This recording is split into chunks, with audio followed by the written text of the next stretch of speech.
Money has been a bit tight around the house, and a few hundred or even thousands of dollars each month would really make a difference for you. As someone with 2 businesses and as an accountant with 10 years of experience, I work directly with successful business owners who are making multiple 6 or even 7 figures each year. And I know that financial freedom comes down to creating the biggest gap between your income and expenses. When it comes to your expenses, the most that you can cut down is $0, but we still need money to survive and pay for your daily coffee. So it's safe to say that there is a limit on how much expenses you can bring down. Besides, cutting expenses is a short-term solution. You need to work on a long-term solution of increasing your earning potential. This can come in the form of a promotion at work, but once again, there is a cap. When it comes to working in your own business, however, the sky's the limit when it comes to increasing your income. So whether you are in need of some extra cash or looking for a way out of your 9-to-5 job, or you just want flexible work hours, a business has the potential to offer all of the above. In today's video, we will be going over 5 steps on how you can start a business today with no money while keeping your day job. So let's jump right into it. Step 1, identify your skills and what value you can provide. If you have little money to get started, the best place to start is with a service-based business. You can start by looking at the job that you are currently doing. What skills are you deploying there?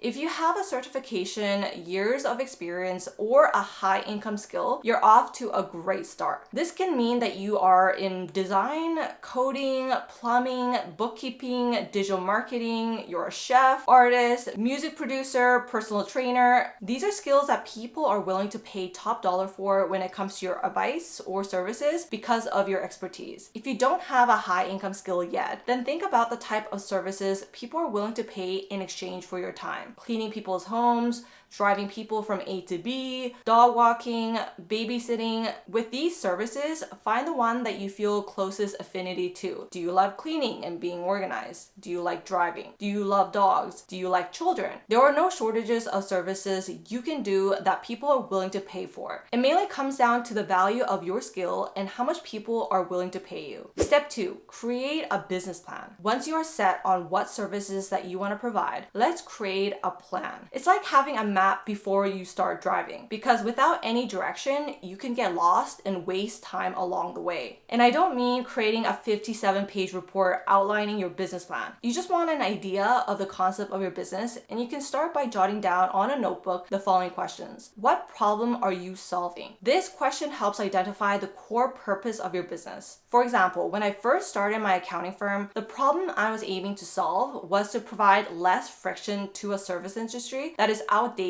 and unpleasant at times. My goal was to create a modern firm where we would use technology to make managing clients' finances seamless and easy. Who is your target market? Identify who you are going to serve. This way you can tailor your services to that specific niche of people by understanding their preferences and pain points. This way you can build your expertise serving a specific niche, which means that you can charge more. You can also keep costs down since you only really need to get good at providing a few services. For example, my target client base are coaches, consultants, and content creators, mainly because I myself am a consultant and content creator, and I could think from the perspective of the client. How will you make money? Outline your revenue model and how your business will generate income. You can consider charging by the hour, project-based, or a set package. This will mostly be a trial and error process. For example, most accountants charge by the hour, which creates anxiety for clients because they feel like it's a running bill with an unknown expectation of how much the service will cost. Instead, I wanted to charge based on value. So I sell premium tax packages with set deliverables and access to support depending on whether the client chooses a starter, growth, or VIP option. This was a win-win because clients have peace of mind about their costs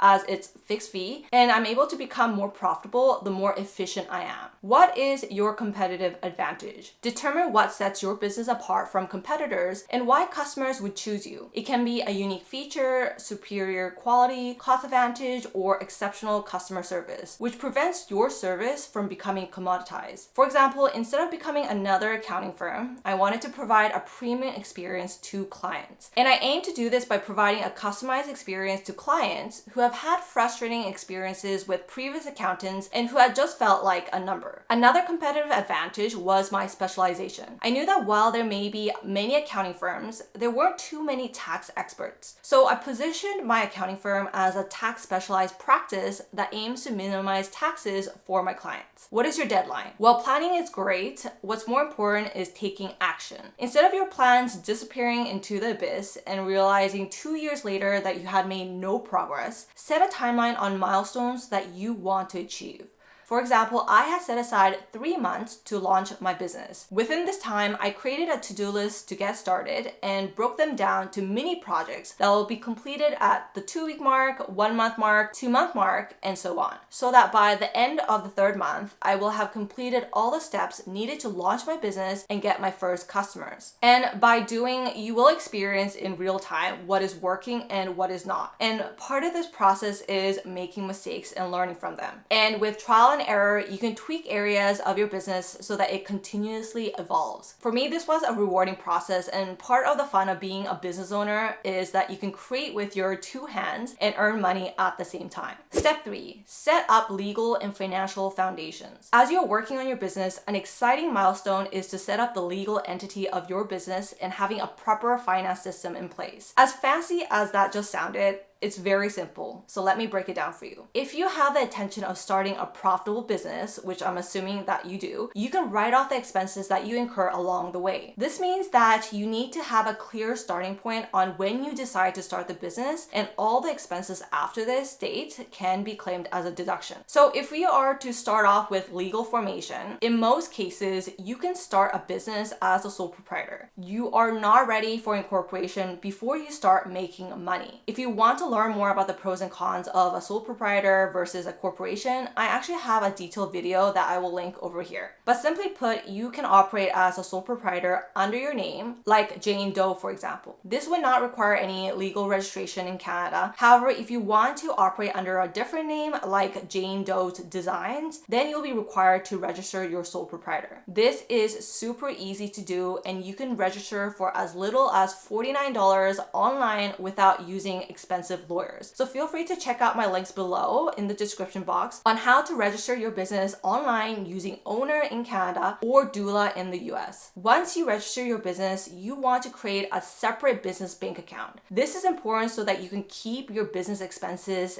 and soon income separate from your personal expenses and income. This would make bookkeeping so much easier when it comes to claiming your business write-offs when it comes to tax time. Step 4. Market your business with content creation. So you have an idea to start this business. Now you need to let the world know, because even if you have the best service in the world, if nobody knows about it, then they can't buy it. And in this day and age, almost every single business would have a social media platform to market their business. So start marketing by creating content. First, focus on only one platform to hyper-focus your efforts, whether it's on Instagram, TikTok, or YouTube. This way you can test the market to see how many people are looking for this type of service. You could create demand by letting people know of your unique offerings. And you can also establish a connection, because people would prefer to buy from someone that they trust and know than a generic website. By providing value first, whether it's in the form of information or entertainment, people will naturally become interested in buying from you. As someone with an accounting background and without a particular creative knack, I had no idea how to create content. If I was able to do it, so can you. But you got to start somewhere. You will acquire skills over time, like first filming on your phone, then learning how to edit that clip, then learning about SEO, which is search engine optimization, and how to upload to the platform, and so on. You don't need to be an expert by any means, and people tend to connect with more relatable content and not just professionally designed and edited videos all the time. Step 5, convert leads into customers. Now that people are interested in buying from you, naturally you need to sell your services. And being able to talk to customers and actually receive that payment is called sales. And whether you are an extrovert or introvert, everyone can sell. It's just about being able to identify your customers' customer's pain points and offering a solution in the form of your services. And if the customer sees that they will receive more in value than the price, they will gladly hand over their credit card. It's not about being pushy and aggressive, it's just about knowing how to talk to people. I mean, sales and closing is a beast of a topic in itself, and there are tons of books out there. I by no means think I'm a good salesperson, but I am able to connect with people and understand what their needs are and see how I can help. For example, when I have my discovery calls with potential clients, I do only 10 to 20% of the talking, and I let the clients talk about what their needs are and what they are looking for. Then I take that information and come up with a customized solution for them. Customers can recognize when you put in the effort to listen and offer a solution. It might sound obvious, but I find that there are many businesses out there that don't put customers first and focus more on making a quick buck. And finally, when you make that sale and close, make sure that you have a way to invoice and receive that payment.